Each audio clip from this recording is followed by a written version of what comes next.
여러분 안녕하십니까? 오늘은 5월 4일 월요일입니다. 분노에 지배당하지 마십시오. 성경 말씀은 역대하 18장 23절입니다.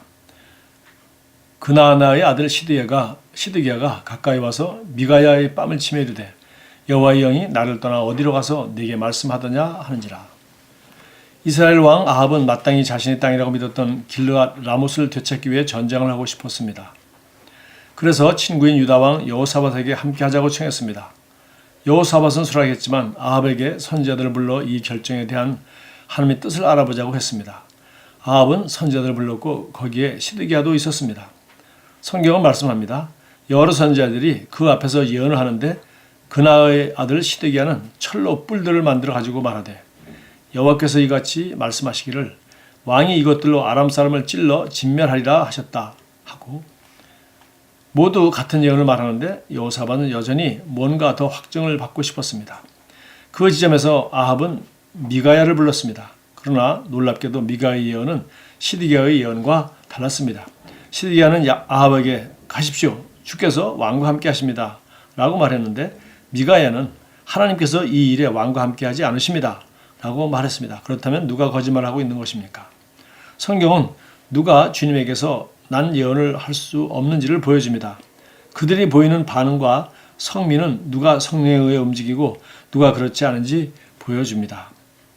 시드기야는 미가야가 감히 자신의 예언을 반박하는 말을 한 것에 화가 나서 그의 뺨을 때렸습니다. 시드기야의 행동은 분명히 하나님의 영과 반대되는 것이었습니다. 예수님을 보십시오. 그분께서 누군가에게 화를 내는 반응을 보이신 것은 단 한 번 경배자들이 아버지의 집을 잘못 사용하였을 때뿐이었습니다. 이것은 거룩한 분노였습니다. 그분께서는 아버지의 집에 대한 강한 열성을 가지고 계셨기 때문입니다. 주의 집을 위하는 열성이 나를 삼키고 시편 69편 9절. 하지만 그분은 자신에게 맞서는 자들에게는 결코 화내신 적이 없습니다. 그들이 뭐라고 주님께 뭐라고 하든 또 주님에 대해 뭐라고 하든 그분께서는 결코 화를 내며 반응하지 않으셨습니다. 분노가 당신을 지배하도록 허용하지 마십시오. 하나님의 영에 양보되십시오. 다르게 행하라는 압박이 아무리 크더라도 언제나 그리스도 예수 안에서 하나님의 의인 당신의 본성에 걸맞는 바른 태도를 유지하십시오.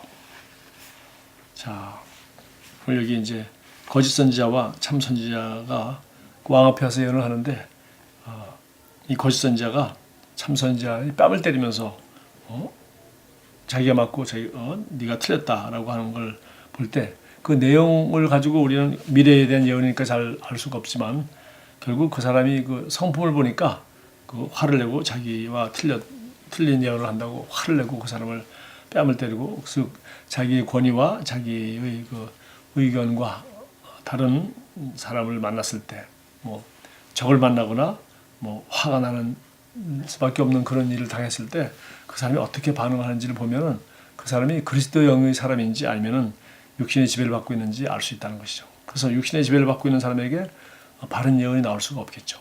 그래서 예수님을 여기 모델로 말씀했습니다. 예수님은 언제 화를 냈냐?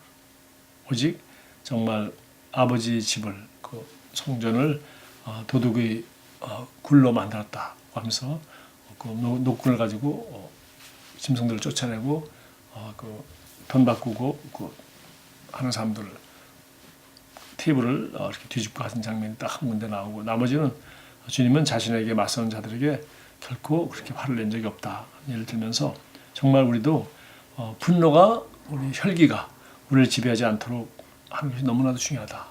그러려고는 뭐 다른 방법이 없죠. 성령 충만하고 또 이런 말씀을 우리가 가슴에 새기고 여기 참고성경으로 야고보서 1장 20절도 언급했습니다만 사람이 성내는 것, 즉 화를 내는 것이 하나님의 의를 이루지 못합니다. 하나님이 옳다고 하신 일들을 하려면 하나님이 정말 뜻과 하나님의 성품으로 해야 되는데 화내는 것은 거기에 어디도 자리가 없다는 겁니다.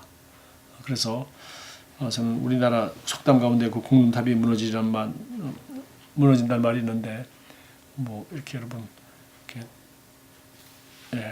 돌 가지고 이렇게 쌓는 거 이런 거 있지 않습니까? 그렇게 쌓기는 공을 들이고 많은 노력이 들어가지만 허무는 것은 뭐 발로 한번 차버리면 간다는 겁니다.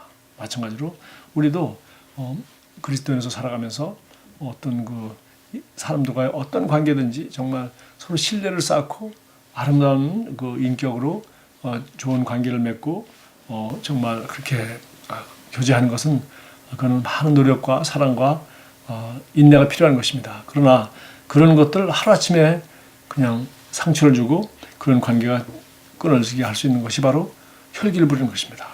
화를 내는 것입니다. 뭐 거짓말을 하거나 아니면 약속을 못 지키고 신뢰를 떨어뜨리는 것도 뭐 더 말할 것도 없고요. 그러나 정말 육신적으로 자기에게 무슨 도전이 된다고 해서 모욕이 된다고 해서 기분 나쁜 일이 있다고 해서 이렇게 화를 내게 되면 결국은 하나님의 의를 이루지 못하느니라. 결국은 우리 관계에 아주 큰 영향을 끼치고 또 그 화내는 한 번의 모습이 그 사람에게 깊이 새겨져서 저 사람이 그때 별거 아닌 것 가지고 그렇게 화를 내더라. 그렇게 해서 그다음부터 그 사람과 마음을 열고 교제하기가 어려워지게 되죠. 그래서 우리가 정말 육신의 지배, 분노의 지배, 혈기의 지배를 받지 않도록 항상 말씀의 지배를 받도록 성령 충만하도록 우리가 스스로 준비해야 되겠죠. 오늘 여기 잠언 25장 28절도 참고성경으로 언급했는데요. 자기 마음을 제어하지 아니하는 자는 성이 무너지고 성벽이 없는 것과 같다. 자기 마음을 제어해. 자제할 줄 모르고 절제할 줄 모르고 그냥 기분 내킨 대로 느껴지는 대로 그냥 말하고 반응하고 화내고 하는 것은 성이 무너지고 성벽이 없는 것과 똑같다. 그렇게 말했어요. 기도하겠습니다. 아버지, 주의 말씀에서 얻는 지혜로 인해 감사드립니다. 저는 저희 말과 행동과 태도가 주의 말씀에 복종하도록 합니다. 주의 사랑이 성령으로 말미암아 제 마음에 부어졌습니다. 그래서 저는 다른 사람과의 관계에서 주의 말씀에 의해 사랑으로 반응합니다. 예수 이름으로 기도합니다. 아멘. 주의 말씀으로 반응하고 사랑으로 반응하는 것만이 바로 우리가 혈기로 반응하고 감정적으로 반응하고 또 어리석게 반응하지 않는 비결입니다. 여러분 오늘 하루도 하나님 말씀을 따라 그리고 주의 사랑으로 기능하고 또 혹시 좀 여러분이 상처를 받을 일이나 기분 나쁜 일이나 혹시 심지어 화를 낼 일이 있다 하더라도 하나님 말씀대로 오늘 본 말씀대로 하나님의 사랑으로 반응하는 그런 성숙한 그리스도로 살게 되기 바랍니다.